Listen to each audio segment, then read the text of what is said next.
sports fans, and welcome to the Heavy Hitters Podcast, the ultimate destination for your weekly dose of sports excitement with co-host Darnell Duff. Now it's Sandvin, right point with it, left circle, Paul wants it, fires it, scores!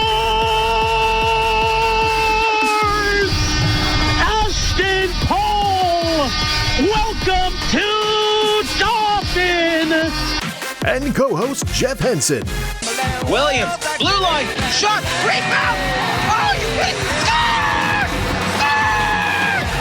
Morgan McLean!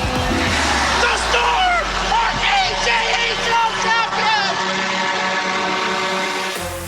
Whether you're into goals, touchdowns, three-pointers, or home runs, we've got it all covered. We're here to bring you the latest updates, witty commentary, and a whole lot of sports love. So, whether you're tuning in from the sidelines or the comfort of your own couch, get ready for a fast-paced ride through the world of sports. Strap in, because it's game time on the Heavy Hitters Podcast. Hitter Podcast with Duffy and Henny on Spotify. Week by week, we took a 1 week break because Mother Nature kind of screwed us up.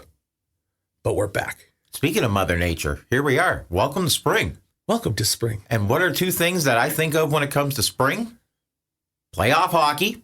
You and I have got junior hockey playoffs coming up here very soon. Yes. NHL playoffs are just around the corner. Yes. But pulling out the golf clubs as well, too. Oh, Augusta. Yes. The Masters. Couple weeks from now, watching the Masters. I'm going to start this off, and we're going to talk a lot about him over the next few minutes. And maybe we'll even come back to this. Does Scotty Scheffler win the Masters this year? Ooh. We got a lot to talk about him, but is he going to win the Masters? He's got to be one of the favorites. With the year that he's had so far, coming off of the win this past weekend at TPC Sawgrass, which, by the way, is maybe my second favorite tournament after the Masters. I love watching play on the 17th hole, the island hole. You know what I hate? The fact that it's $900 in peak season to play there. At least you could get on there. I suppose, but Augusta, you have to have a special invite. Yeah, but just to play around at. I don't know. Oh, I hate it. But I do love Scotty Scheffler. I'm a big Tiger Woods fan. He's going to be my favorite golfer of all time.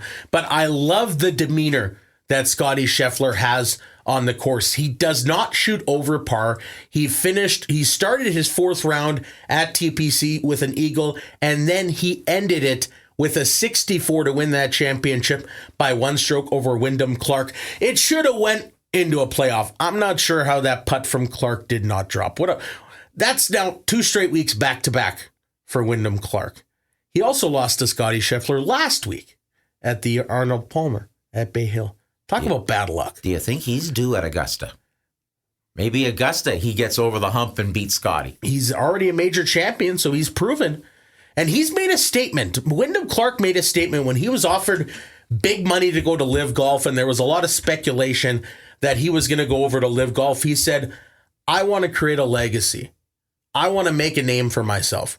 I think Wyndham Clark now has some pressure to play at the top of his game. And yes, he is. Back-to-back weeks as runner-up. But Scotty Scheffler now has 8 wins. He's won the Players' Championship back-to-back years. Just a masterful performance. 7 second-place finishes. He has 118 starts over his professional career. He's only missed the cut 19 times. 19 times over 118 starts. Incredible. But he only has 1 major championship. And there's some other big names that have more. Jon Rahm has 2. Rory McIlroy has 4. Dustin Johnson has 2, and I like to call him the major, just a guy who's huge in majors. Brooks Koepka has 5.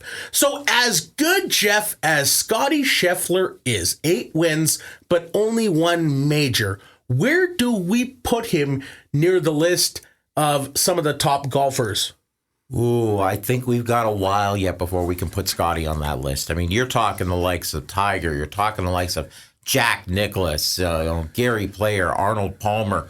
I mean, Phil Mickelson. I mean, we can go on and on and on and on and on. I don't think Scotty is quite there just yet. So how ridiculous is it, Jeff, that some people are already saying he's Tiger Woods? Now, That's a reach. Scotty Scheffler has spent the last 43 weeks as number one in the world. That's cool. That's unbelievable. That's great. Tiger Woods, 281 weeks in a row at number one in the world. I love Scotty. What he's doing for golf is great, and I'm sure a lot of young kids want to play golf because they want to be the next Scotty Scheffler. Yeah. They want to be the next champion on the PGA Tour.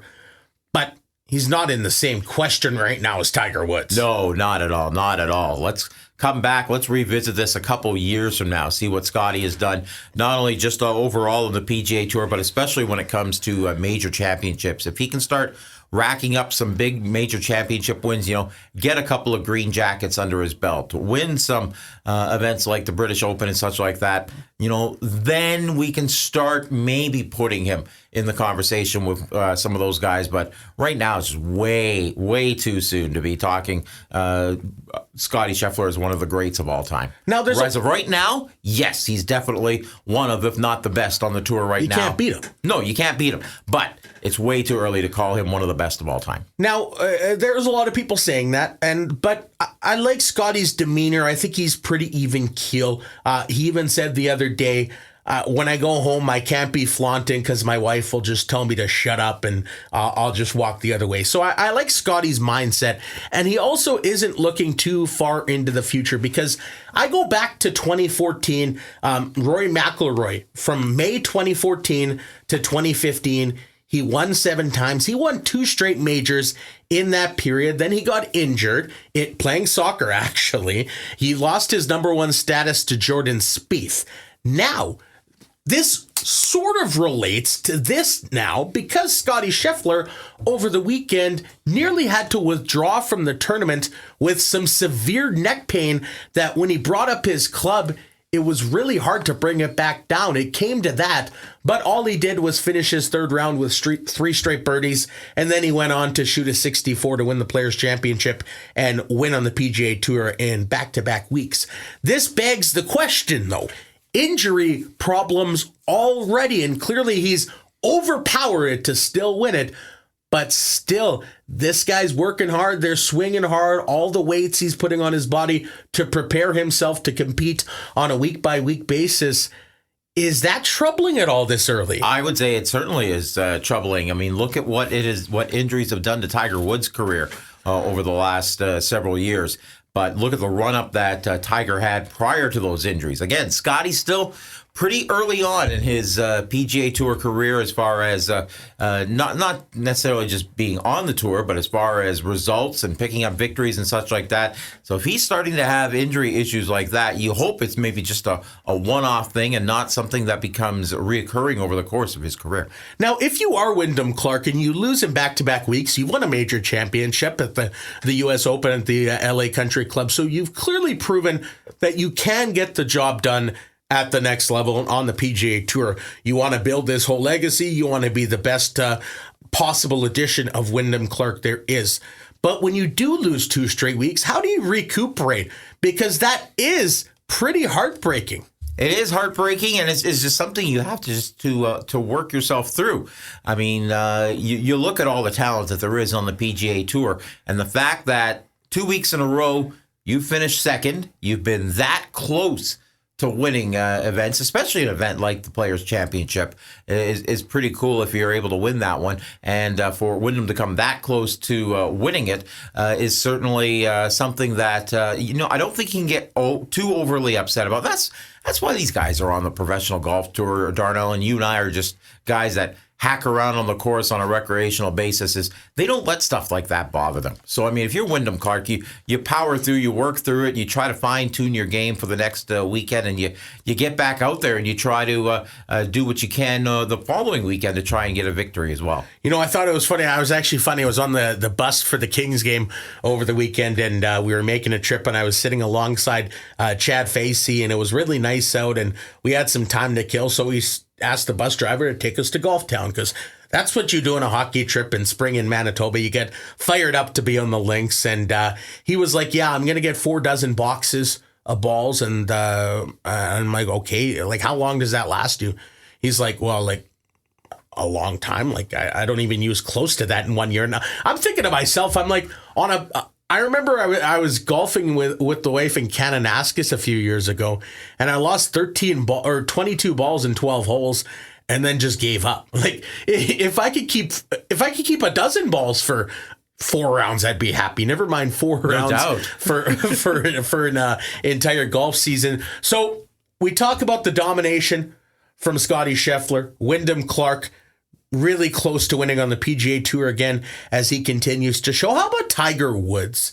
In his last event, the Genesis unfortunately had to withdraw from that event. Thankfully, it wasn't because of an injury. He was just feeling ill. But with 15 major wins, does Tiger Woods still he still believes. I don't know if he truly believes or if he's just putting on that face for the media, because he still does say, I only play in a tournament if I believe I can win. Now, whether he truly believes that or he's just putting on that face for the fans and all the Tiger Woods, fanatics like myself, I'm a big Woods guy.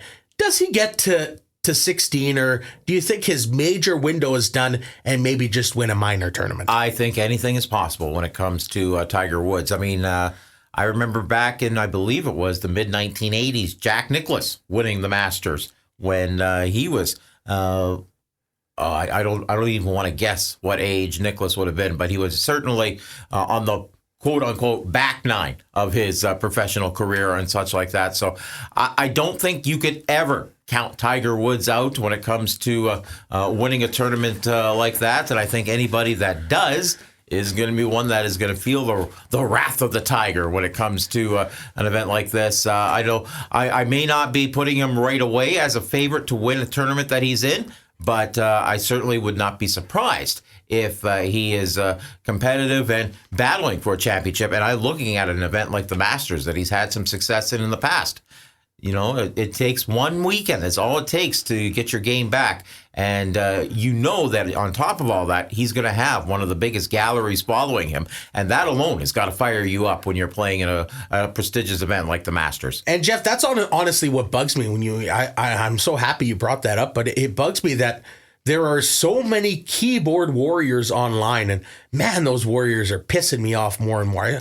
I should stop looking at social media, because some days I just want to throw my computer with see what some of these lunatics are saying. But one of the things so many of them are saying, when Tiger Woods is playing in a tournament, a lot of the coverage is on Tiger Woods, whether he's -7 or whether he's +7. People hate that he gets so much of the limelight, even though he's not really contending for titles.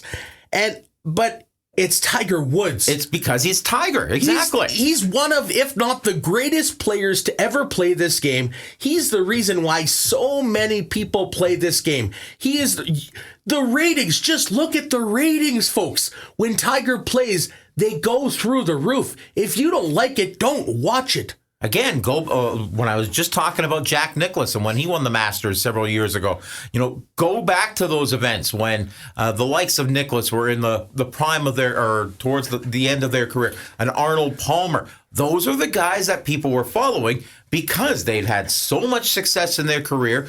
And fans want to see if they've still got it, if they've still got that touch to win a tournament. So that's why they flock and they watch those guys golf. Now, whether that's fair to other guys that are out on the course battling in that same tournament, I mean, that's for people to have their own opinion on or whatever. But when you have the success of guys like Woods, Nicklaus, Palmer, the likes like that, I mean, I'll even throw some guys like Rory McIlroy in there right now as well, too. You earn that right to have that type of a crowd follow you because you've had that success and people want to see you do it again. Now, how about Charlie Woods? Because he gets a lot of the limelight as well. How much pressure do you think he's feeling? I mean, at the end of the day, he's Tiger Woods' son. There's going to be pressure, but it seems that Tiger is pretty hard on him as well. So what do you think of that limelight that the young man gets? I was just going to say, I mean, what do you think is going to be harder to Charlie? The limelight of having fans follow him, or, the critique and having your father basically critique your game on a week in, week out basis? So I think the way Tiger has been with Charlie is helping get Charlie ready for the professional tour because when that happens in the future, because he's getting that at home on a week-to-week basis, and it's toughening him up and getting him ready for when he eventually does get into the professional ranks because, yeah, there is going to be a ton of pressure on him being Tiger's son to carry the torch, shall we say, once Tiger leaves professional golf and Charlie ends up jumping in there. So, Scotty Scheffler's good. We've agreed on that. Wyndham Clark's also pretty good. We're not very good. No, we confirmed that. We love Tiger Woods. Charlie Woods has a ton of pressure on him. You know what else is pretty cool, Jeff? The Manitoba Premier Ball Hockey League. I like it a lot. Let's chat about that in just a moment, though. It's coming up. This is the Heavy Hitters Podcast. Duffy and Henny are coming back with a bang any moment now. Get ready for another round of intense action. Don't miss a beat. Head over to the Heavy Hitters Podcast on Facebook and hit that subscribe button to stay in the loop 24/7. So I think it's safe to say Jeff and I both conclude that Scotty Scheffler is one of the best golfers in the world. But if you're a hockey fan, and specifically, Jeff, ball hockey, what we're chatting about right now is going to be right up your alley. This is something actually you and I can do. I mean, there's the whole... Not well, though. No, but better than ice hockey. True. Because there is a saying, they go, those who can play, those who can't coach, those who really suck at the game become play-by-play guys. That's where you and I fit in. But ball hockey is something that even you and I could probably handle. Yeah, I agree. And today we're joined by Morgan Hobbs, who's one of the founders of the Manitoba Premier Ball Hockey League. Morgan, thank you so much for taking the time. So this is your time to shine. Tell us all about the Manitoba Premier Ball Hockey League. And it was launched not too long ago, I understand, and something pretty exciting coming to the Maples Arena coming up here in a few months. Yeah, it's actually kind of really interesting how it came about. So I've gone to Ball Hockey Nationals once, but I've also gone when it's been here. And I've met some pretty interesting people, but this is actually an idea that started in Saskatchewan. There's a guy named Justin D'Entremont who started the Saskatchewan Premier Ball Hockey League. And it kind of took off out there, and it led to Vancouver Island starting their own, and there's a Premier League in New Brunswick. And it kind of piqued our interest here. And it's really something that we think could revitalize the sport in our province because it's slowly dying in Manitoba. It basically, what it is if you have the dream of being an elite ball hockey player in a professional setting, that's kind of what we want to create. Like, there's going to be a player draft, there's free agent signings, there's trading, each team has general managers. It's going to be the real deal. For us, the biggest thing we want is to legitimize the sport of ball hockey in Manitoba. Going to nationals as a Manitoba representative really showed me how far behind we actually are. All the other provinces are 15, 20 steps ahead of where we should be. Basically, we're calling on all the elite ball hockey players or elite ice hockey players in the province, across the province. If you think you can handle it and you're up to the challenge, this is right up your alley, basically. I think it's just really exciting for an outlet like this for, guys who are interested in playing ball hockey. You see it through the national championships. You see posts all over. I mean, Team Canada at the end of the day has a ball hockey team, at the senior level and at the junior levels as well. So, as much as it is dying in Manitoba, I think there's a great opportunity for it to be highlighted. And you're certainly giving guys an opportunity. Now, it's one thing to start a league, but it's another to go through player draft, to go through the general manager, have trades, and all that sorts of thing. It seems like there is a lot that encompasses the Manitoba Premier Ball Hockey League. So you must have some pretty great folk that are interested and that are, huge in helping this make sure it goes off swiftly. Yeah, one of the big people behind it. His name is James McNabb, and he currently runs the Peg City Ball Hockey League based here in Winnipeg, out of the Duncan Arena, which, Darnell, I know you've played in before.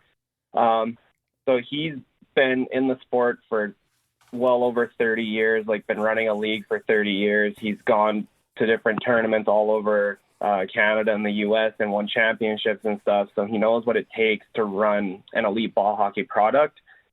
And I kind of brought him in because his league is kind of done at the end of June. Duncan, the building is being torn down, so he's kind of not going to have anything going on. And I couldn't think of anybody better to bring in to this project to help me out with it. And he's been a really huge help. Some of the general managers, too, are very prominent in the ball hockey community. We have guys like Kevin Blondeau, who's done stuff for the Manitoba Junior Hockey League. He's done stuff for the NCAA, the WHL. Some of the other guys like Jeff DeJarlis and Scott Cameron have gone to nationals. Scott Cameron's played for Team Manitoba.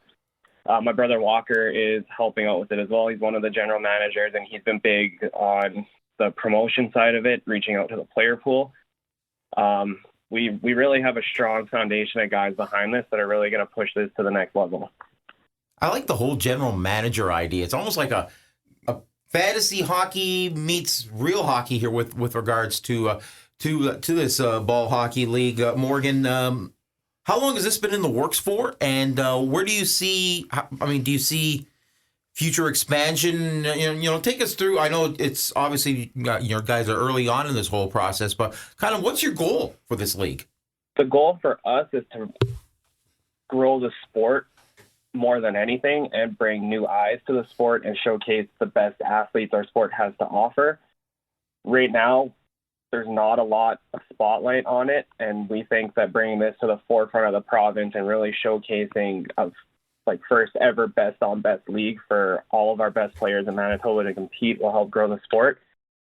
And the goal under the North American Premier Ball Hockey League banner is in the next 5 to 10 years to have every province with a Premier League with multiple teams, to do each Premier League champion from their respective province will then go to a different province in Canada and do like a Premier League championship where we will have all of the league champions come together for one tournament.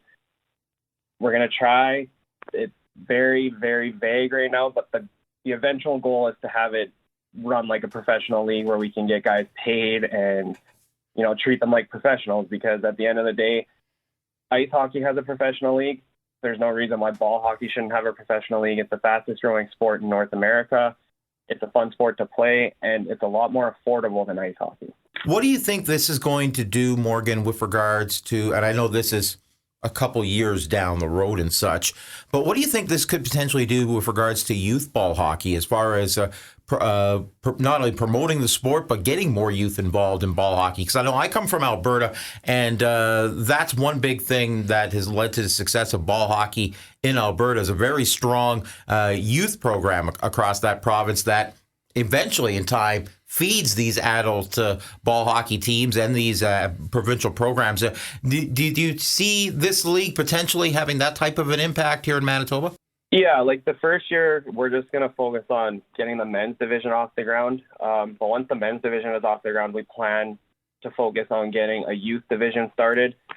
There is, through the Winnipeg Ball Hockey League and Manitoba Minor Ball Hockey, there is a youth division, but you don't typically see a lot of the youth from the youth division coming into the men's side of things. The teams that come over to the men's side of things are mostly the junior hockey teams looking for something to do in the summer. But if somebody doesn't fall in love with the sport early, they're not going to continue playing.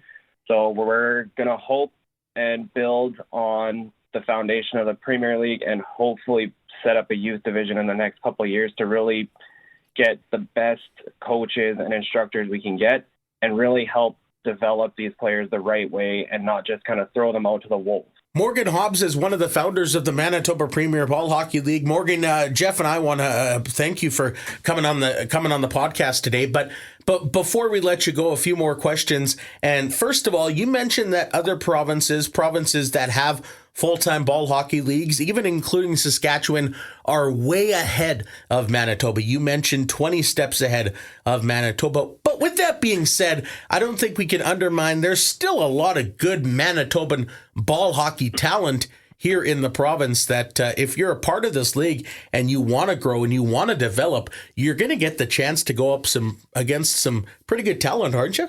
Yeah, don't get me wrong, the guys that play in this league aren't going to be any slouches. You're not going to have any easy games. There's not going to be any days off. The main focus for us is really catching up. The other provinces, there's a reason that Team Canada and is mostly like Quebec and Alberta, Saskatchewan, BC. It doesn't get promoted here enough, and there hasn't been enough leagues popping up. Like right now in Winnipeg, there's really only 2 places that you can play. And one of those places is going away at the end of June, like I said earlier.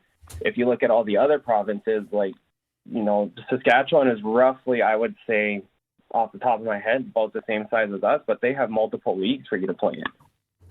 Like, there's not really that many. Like, if you don't live in Winnipeg, there's not really a place to play. So we're opening this up to anybody across Manitoba that wants to play. The games will be run on weekends during the summer, like the early spring, early summer.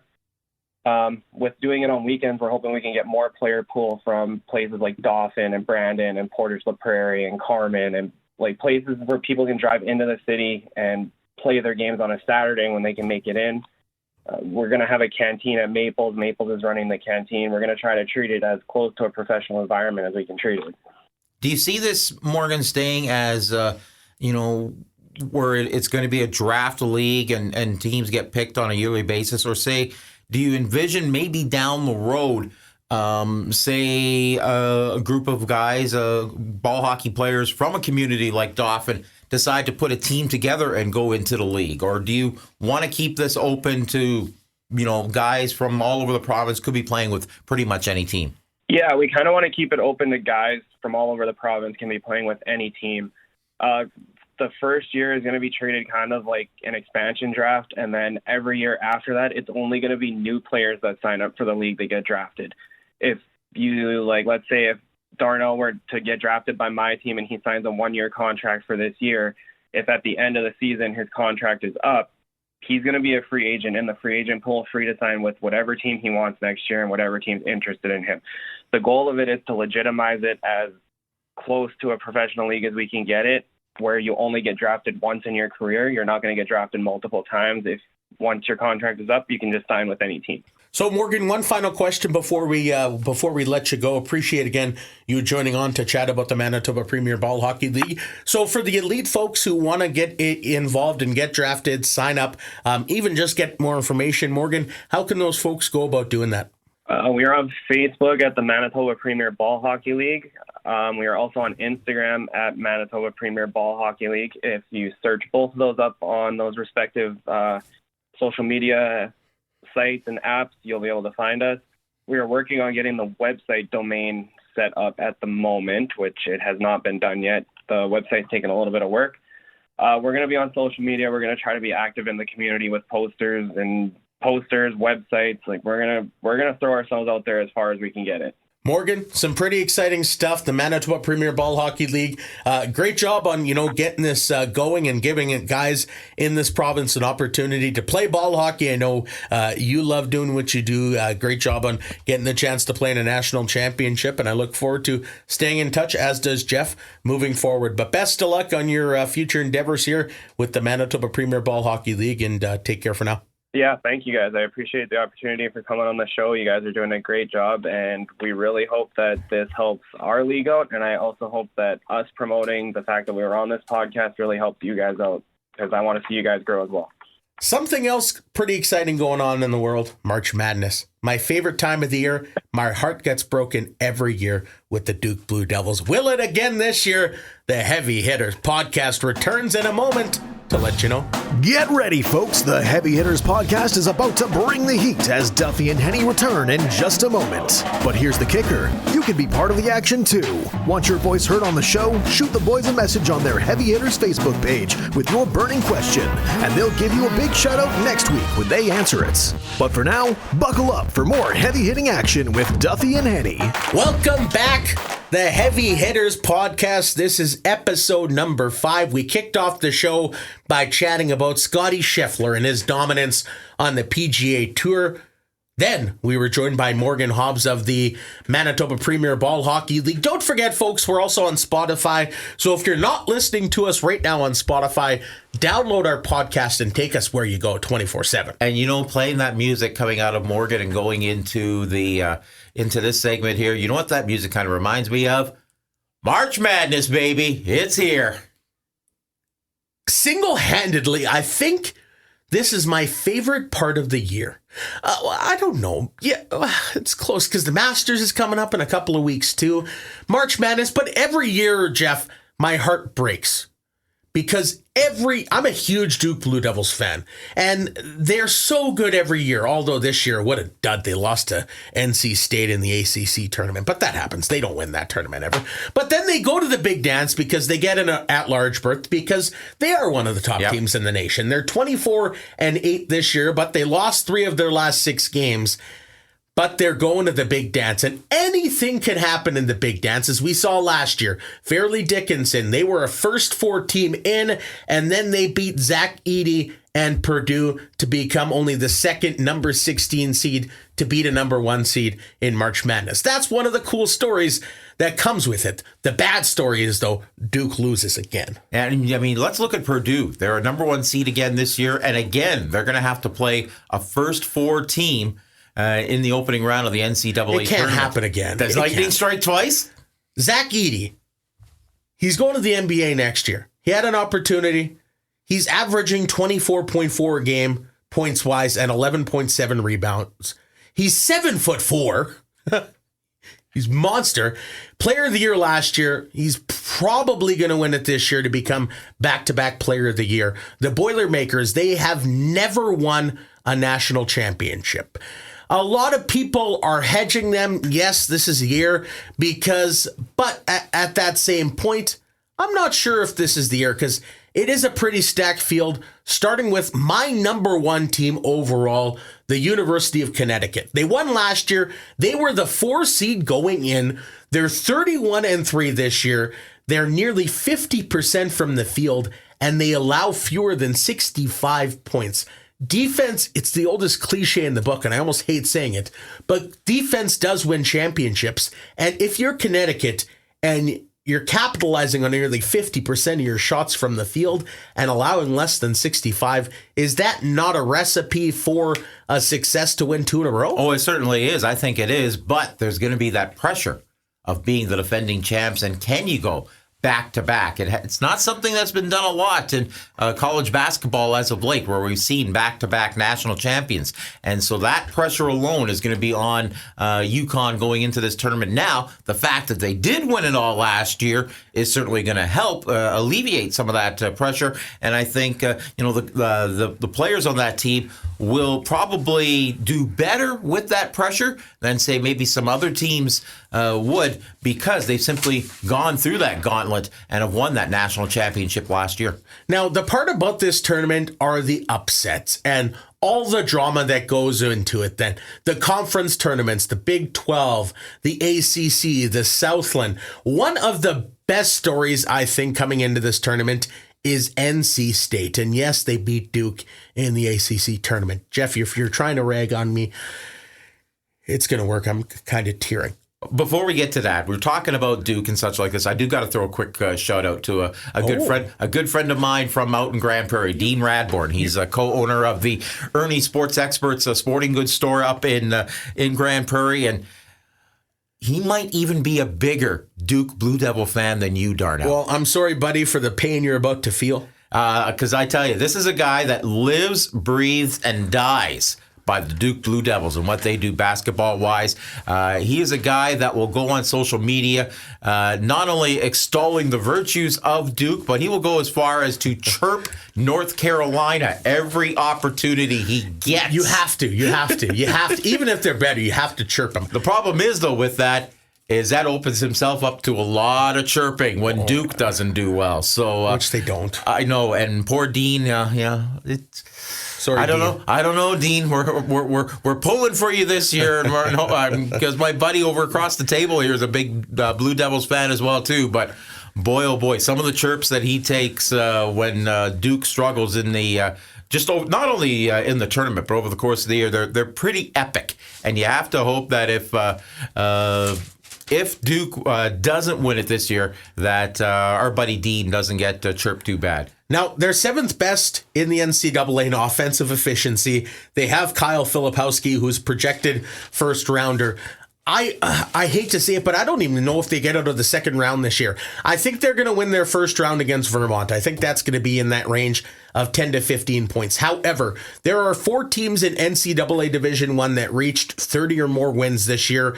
UConn, Houston, and James Madison. James Madison will win their first round game. I think they'll win in an upset, and then they're going to go up against Duke in the second round on March 24th. And I think the Dukes from James Madison will take down the Blue Devils. Wow. I hate going against your team. It never works when I go for them. So maybe if I go against them, Dean, maybe, I don't know, something.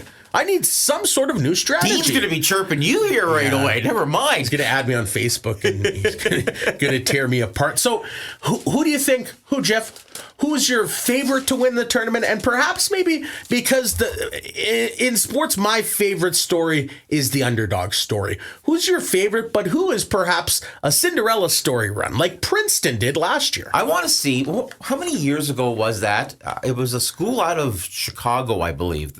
Loyola. The one that had the nun. The one that was like 103 years old, went to every game. Yeah, absolutely. Yeah. I love that story. I want to see a story like that every year where a team, can get like that you totally do not expect to be there, gets to the Sweet 16 or the Elite 8. I will admit, I don't follow a lot of college basketball over the course of the season. My time when I start picking up and watching basketball is during the NCAA tournament, and I'll usually sit back, I'll watch round number 1, I'll see who those upsets are in round number 1, and then kind of pick a favorite out of that. I have to because my Michigan Wolverines are not in it this year.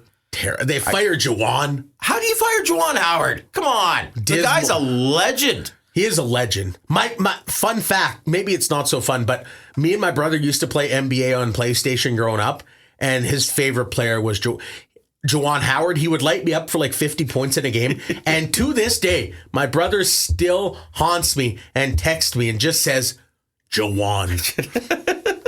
Thanks, bro, if you're tuning in. So, I mean, when it comes to an upset like that, I'll kind of wait until round 1 is done before I throw my support behind a team on an upset wise. But is this the year Gonzaga finally does it? Talk about maybe one of the most overhyped basketball teams in U.S. college basketball. This is a team that just over the last decade or so seems to regularly be a top 4, top 5 seed in whatever regional they are in. They have great regular seasons and just can't seem to get it done in the March Madness tournament. Is this the year that the Zags go all the way and win it? No. They didn't even win their conference tournament. They lost to St. Mary's. Granted, Gonzaga is a real good club, but I'm going to tell you why in just a moment. But who's your Cinderella underdog story tournament team? Cinderella, again, because I haven't really followed a whole heck of a lot, I would probably... I would have to just guess, just looking quickly at the thing, maybe Michigan State. I don't know. Wolverines. Okay. No, the Spartans. Spartans. Tom Izzo, State. sorry. Yes, you Tom got me Izzo. thinking about Michigan now. See, it's haunted in my head, Jawan. It's at the top of my brain. Jawan Darnell. Oh, Jawan. Sorry, Jawan. You'll find a new job probably. Okay. So you're going Michigan State. Things will change. We'll update the bracket, and on next week when we chat on episode 6, we'll have a national championship recap in a couple of weeks. So I'm going to go my true favorite. I'm going to start with my non-true favorite, and I'm going to say Purdue just because Zach Edey's Canadian. He's dominated player of the year in back-to-back years. 25 points a game. Last year, they lost in the first round. Purdue maybe gets their first national championship, but a team that was actually pounded in the Big 12 Conference Final, Houston, they're 30-4 this year. They're averaging fewer than 57 points a game, which is the best in NCAA. So I'm going to take them as my favorite. And I told you I was going to say why no to Gonzaga, and it's because McNeese. Is that your dark horse? Are my dark horse. They won 30 games this year out of the Southland Conference, a super small school. They're the 12 seed. They're taking on Gonzaga in round number 1. And bye-bye once again, Zags. Oh, heartbreak for those folks in Washington, the Gonzaga fans. There's usually a couple Canadians on that Gonzaga team on a yearly basis. I don't know what the roster looks like this year, but I know TSN used to always get behind Gonzaga because they had several Canadians on their roster on a year-to-year basis, and that's why that's why they kind of always come to my attention when it comes to March Madness time. But yeah, that'll be one of the storylines I look at is whereabouts does Gonzaga get eliminated? And the round one, poor heartbreak for Gonzaga fans of another decent season washed away in the NCAA March Madness. Shout out as well to the Wolfpack from NC State. Won 5 games in 5 days. They beat North Carolina. They beat Duke to earn their spot in the national tournament. You just never know. And once you get to the big dance, there are a lot of teams that can win this tournament. Even a 14 seed would not be crazy if you get hot. A 16 seed, no, that'll never. I don't think that'll ever happen in tournament history. It's shocking that they even beat a number 1 seed. But I would go as low as 13, 14 seed, maybe. Princeton is a 15 seed. Saw what they did last year. It'll be interesting to see. It will be. By the way, Darnell, I just got a message on Twitter. I don't recognize the name, but all it says is Joanne. You think that's a chirp? I think that's a perfect place to wrap it up. Jeff, it's been fun. Week number 5. Now I'm going to go think about Joanne all night. Damn it. Just had it out of my head. So why don't we do the same thing? Let's rendezvous in 7 days after a couple of games of the MJHL playoffs, and maybe we'll take a look at the junior hockey landscape across the country as well. We'll see you guys in 7. Can't wait. So make sure you take us 24/7 on Spotify. This is the Heavy Hitters Podcast. Ladies and gentlemen, the pleasure has been all ours, and we'll see you around the clock. That's a wrap for this week on the Heavy Hitters Podcast. Don't forget to give the guys a follow on Twitter at It's the Duffy One and jhenson73. You can also keep up to date with the podcast by visiting the Heavy Hitter Podcast on Facebook. Duffy and Henny will return next week, but for now, keep it real and keep it heavy hitting.